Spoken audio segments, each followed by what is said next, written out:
You walk into your local library and begin sifting through dusty old books, looking for something to spark your curiosity. You stumble upon a faded, forgotten file, tucked away in a corner. It's labeled Census of 1923. As you open it, you find that this census isn't like any other you've ever heard of. It's incomplete, full of strange gaps, and even more mysterious names that shouldn't be there. What's even more bizarre is the discovery of hundreds of people who shouldn't exist, people who have no record anywhere else in history. Who were they? Why are they in this census and not anywhere else? And most importantly, why was this census hidden from the public for so long? This is the story of the forgotten census of 1923, a story that will leave you questioning everything you thought you knew about history. Stay tuned until the end, where we'll reveal whether our previous story, the grim tale of the Villisca axe murders, is true or fictional. If you haven't watched it yet, trust me, it's worth it. You can check it out right after this video. It's 1923. The world is still recovering from the aftermath of World War I. Many countries, including the United States, are busy updating their records, trying to account for population changes, and reorganizing their government systems. The census is supposed to be straightforward. It's simply a survey of the population, listing names, ages, and occupations. Simple, right? Well, in 1923, something went wrong. The U.S. Census Bureau had set out to conduct a nationwide census. But the 1923 census was different from all the others. It was never fully completed. In fact, large portions of the data were never even entered into official records. What makes this even more mysterious is that the incomplete records were never fully explained or examined. They were filed away, forgotten by most, as though someone wanted them to be erased from history. But what was actually going on? Why were so many names, records, and even entire towns completely missing from the final census? The answers lie in the mysterious documents discovered decades later. In the 1980s, a historian named Thomas Grayson, who was researching census records for a local history project, stumbled upon the missing files. At first, he thought it was a simple mistake. The records for certain counties had been misplaced or lost over time. This was not unusual, given how old the documents were. But as he sifted through the pages, he began to notice something unsettling. Some of the names were unfamiliar, not just in the sense of being rare or uncommon, but in a much deeper way. They were people he couldn't find in any other historical record. And that was just the beginning. The first of these strange names that stood out was Evelyn Webb. On the 1923 census, she was listed as a 32-year-old widow living in a small town in Michigan. What was odd about Evelyn Webb wasn't just her name. It was the complete absence of any other reference to her in any other official documents. No birth record, no marriage certificate, no death certificate, and no mention of her in any local papers or historical records. It was as if Evelyn Webb had never existed, except for this one census form. But Grayson's research uncovered something even stranger. Evelyn Webb's name appeared alongside several others, people who seemed equally as mysterious. There was a Charles Donovan, listed as a 45-year-old doctor who had allegedly lived in a town that didn't seem to exist at all. The town of Maple Hollow was listed in the census, but there was no record of it anywhere else.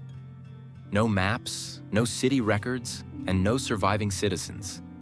It was like a ghost town, one that had been wiped off the map without a trace. Yet, here it was, in the 1923 census. Grayson dove deeper. He started cross-referencing the names he found in the census with other records from the time, including newspaper archives, birth and death records, and even photographs from the period. What he found was baffling. People listed in the census had no clear past, no history, no family connections, and no explanation as to why they appeared in the census at all. In some cases, entire families were listed as living in these mysterious, untraceable towns. The further Grayson dug, the more unsettling the story became. There was one record that stood out the most, a list of names under the heading Special Classification. This section was tucked away in the margins of the census report, almost as if it had been added last minute. The names listed here weren't like the others. These people weren't just unknown. They were tied to strange occupations. One man was listed as a keeper of the veil, another as a custodian of the forgotten path, and a third as a watcher of the boundaries. These jobs were unlike any the Census Bureau had ever listed before. No one could explain them. There were no references to these occupations in any other document, not even in newspapers, which led Grayson to one terrifying possibility. This census was not about just counting people. It was about something far darker. As Grayson continued his research, he began to uncover whispers of a secret society. According to some of the surviving records he managed to find, this secret society had been operating for decades, perhaps even centuries, its members hiding in plain sight. The society's purpose? To protect something ancient, something powerful. They were tasked with guarding a secret so dangerous, so earth-shattering, that they had to erase themselves from history to keep it hidden. And so, the 1923 census had become a cover-up. The members of this secret society were deliberately erased from public records, hidden in plain sight within the pages of the census, scattered among real names and real places to throw off anyone who might come looking. The special classification names were their identities, disguised by the government to keep them safe from anyone who might uncover the truth. Grayson's investigation led him to one final piece of the puzzle, a reference to something known as the veil. This was the term used by the secret society for whatever it was they were hiding. The veil, according to the fragmented records, was a powerful object, a force that could shift the balance of the world. No one knew what it was exactly, but the society's members had dedicated their lives to guarding it. The question then became, why did the government hide the census? And why was it forgotten for so long? The answer might lie in a series of unexplained events that occurred in 1923.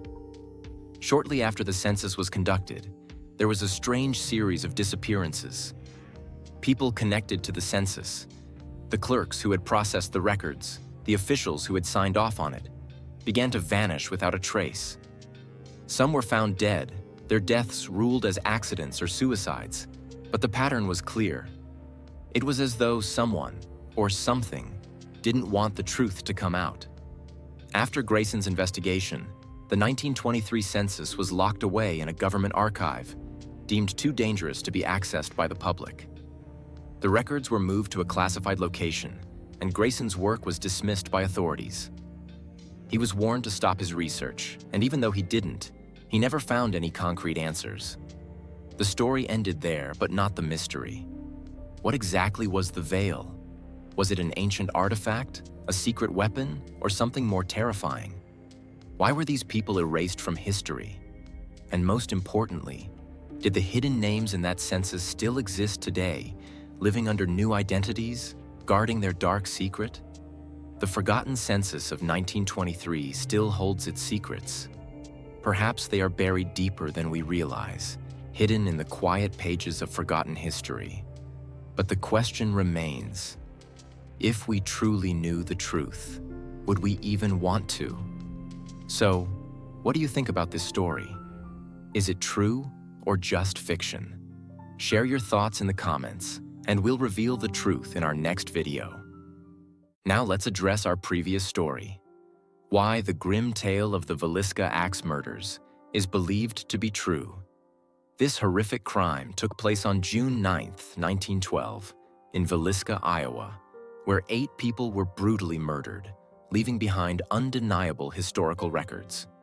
Newspapers of the time extensively covered the tragedy, preserving its authenticity for over a century. The chilling details from the crime scene, like covered mirrors and removed lamp chimneys, point to the calculated actions of a real perpetrator.